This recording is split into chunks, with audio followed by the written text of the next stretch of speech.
এই লেভেলটা কঠিন হওয়ার সাথে সাথে রোমাঞ্চকরও, কারণ এই লেভেলটার মধ্যে আমি এমন একটা জায়গায় ফেসে গিয়েছি যে জায়গার মধ্যে ফাঁসার পরে আমি উদ্ধার হওয়ার কথা চিন্তা করি নাই, কিন্তু তারপরও আমি উদ্ধার হয়ে আসতে পেরেছি। আপনারা দেখতে পাচ্ছেন এখানের মধ্যে বরফের চিহ্নটা হচ্ছে আমি বরফের মধ্যে ফেসে গিয়েছি, কিন্তু একজন আমাকে মারতে পারেনি বা দেখতে পায়নি। এটা আমার কাছে অনেক রোমাঞ্চকর লেগেছে। আপনাদের কাছে কেমন লেগেছে আপনারা অবশ্যই জানাবেন।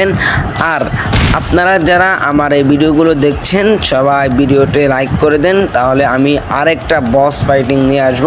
কারণ আপনারা অবশ্যই জানেন বসের সাথে যুদ্ধ করাটা অনেকটাই টাফ।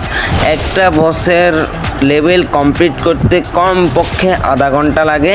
তো আপনারা যদি এই ভিডিওটার মধ্যে 10,000 লাইক কমপ্লিট করতে পারেন তাহলে আমি বসের ভিডিওটা আবার নিয়ে আসব। তো দেখতে পাচ্ছেন আমাদের আর একজন বাকি আছে, একজনকে মারতে পারলেই আমাদের